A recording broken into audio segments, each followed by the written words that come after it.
I'm quite a big fan of reading a book, loving a book, and then watching the adaptation and seeing how it compares. And I love Sarah Waters, so I thought I'm going to read The Little Stranger, and if I like it, which I was very likely to do, I would then watch the film. And this is a bittersweet review. If you've read and watched both, I'd love to know how you think they compare and whether you preferred one over the other. Specifically, if you've only seen the film, I would love to know how you found it, because I have quite a lot of thoughts. This will be non-spoiler for the most part, and then towards the end I will do a few spoiler thoughts, but I will make that very clear when I'm about to do that. So, to give you an idea of what the book is about, I'll read the description of the book from Amazon, and I'll tell you if that actually sounds quite accurate.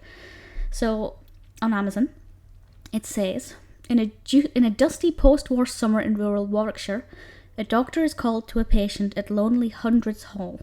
Home to the Ayres family for over 2 centuries, the Georgian house, once grand and handsome, is now in decline. Its masonry crumbling, its garden choked with weeds, its owners, mother, son and daughter, struggling to keep pace. But are the Ayreses haunted by something more sinister than a dying way of life? Little does Dr. Faraday know how closely and how terrifyingly their story is about to become entwined with his. That last line there, how closely and how terrifyingly their story is to become entwined with his, I think that's not very accurate. But the rest of the description, I feel, is accurate. It's told, our narrator is Dr. Faraday.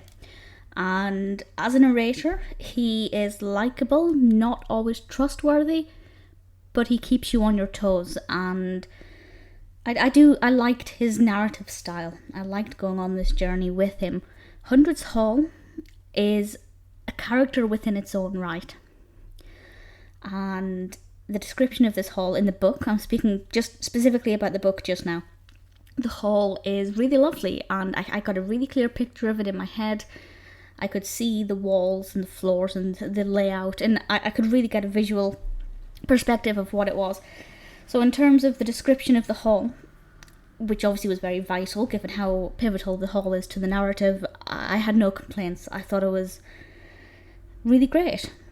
The other thing, we have the Ayres family, who are obviously very central to this story. Mrs. Ayres, Caroline, her daughter, and Roderick, her son. Roderick, in the book, was really well done. He was a really fascinating character, very complex. I feel like we didn't fully kind of look into his character and explore him as much as we could have done, but the book is already quite a sizable length, and certainly we saw enough of his character to be able to tell the story, to follow the story. Caroline's development was pretty good, but I feel like it changed dramatically. Like she kind of went through 3 stages. The first Caroline, then she changes, and then she changes again. And I feel like the first transition into the second stage was quite sudden. But as a character, she was fine, and I liked her. Mrs. Ayres, I really liked, and I really warmed to her, and I thought she was great. So we have a great plot, great characters. The house as a character makes me really excited, because I always love it when an inanimate object takes on a life of its own, whether literally in sci-fi and fantasy or metaphorically as with this. And the development I thought was really good. As things start to progress, things start to happen within the house, and some hail this as a ghost story, some as a mystery, some as an any of the above, because it's hard to describe, but it's also very interpretive in a lot of ways, and I'll talk more about that when I go into the spoilers. But I thought the progression was good. Everything for the first maybe third, maybe a half of the book, it progressed well, but the fear factor was mundane. And then for the second half, the things that started to happen were quite intense and really intimidating, and it worked really well. So for me, the plot was great, the development of the plot was great, the characters were likeable or dislikable in a way that they should be disliked. It wasn't terrifying. I don't think it's a scary book. I was not scared at any point, but I was always deeply fascinated. And the ending, I won't spoil it here, but the ending for me was not satisfying. I do this more than I should. If I get to the end of a book and I don't like the ending, I throw the book away from me, and I did that. And that's not necessarily because it's a bad ending, but it's not how I wanted it to end or how I like novels to end. But you'll know more about that if and when you read it, and I definitely think everybody should go and read it because it's just incredible. The film, oh dear, the film was out in I think 2018, and it's one of the weakest adaptations I've ever seen. And that's because it just completely doesn't echo the emotions and the feelings of the book. The narrative is ostensibly the same, but the pacing is not great. The use of characters is not great. So the characters in it, we have, there are a couple of characters missing, but the main ones there, Dr. Faraday and the Ayres family, that are all there. They're very well acted. The casting is not what I had visualised, but it's not necessarily bad casting, and the characters do feel believable, etc. The narrative, the bits they missed out, is not good. The pacing of some of the events, not good. Wasn't scary. And the ending, I will give it credit, the ending of the film was in a way more satisfying than the ending of the book, just the way it came across. But other than that, definitely the book's 1,000 times better, which is to be expected. Okay, so spoilers here. I'm about to discuss a few spoilers pertaining to the film that I thought really let it down. And it's not just the fact that the film, it's a very big book. It's not like the film didn't have enough time to tell the story, because it wasn't that long. It could have been slightly longer if it wanted to be. Okay, so spoilers. In the book, Jip dies. And I will say I was heartbroken. I'm very devastated. The book dedicates a lot of our time to reading about Jip and the issue with that, and how they obviously don't want to get rid of the dog.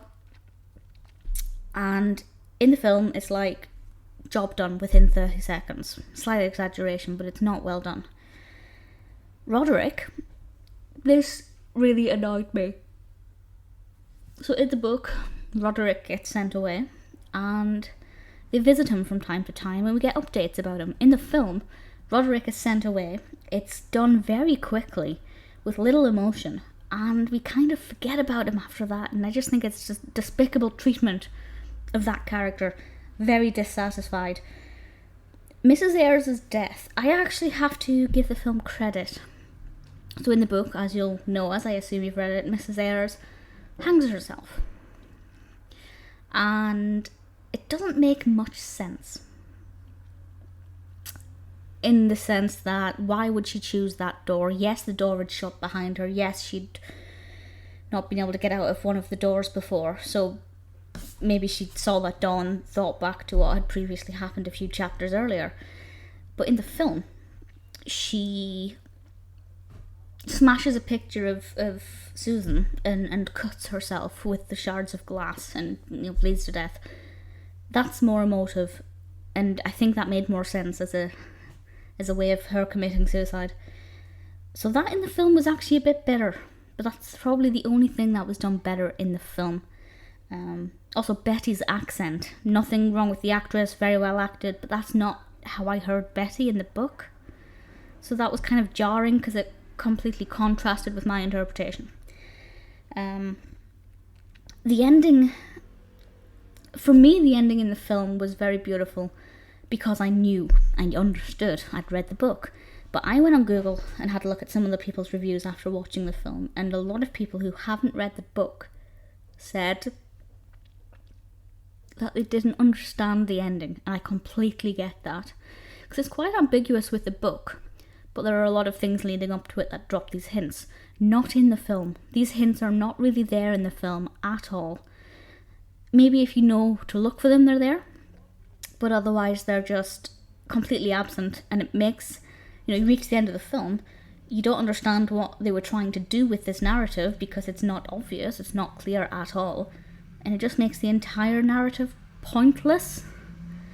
So the film kind of ruined the whole narrative by not really focusing on that at all, which is, you know, one of the beautiful psychological aspects of the novel that Sarah Waters does so brilliantly. So really the film completely ruined itself by being mediocre at best and then having a visually beautiful ending if you understand. But I think you'll only understand if you've read the book. So if you've seen the film and been disappointed, please don't deter from reading the book. Don't let that deter you from reading it, because it's spectacular. It's 6,000 times better. I truly loved the book. Was heartbroken when it ended. The film has not shaded my opinion of the book. The film, however, was almost a waste of my time. But if you've read or seen either, I would love to know your thoughts and how you found them.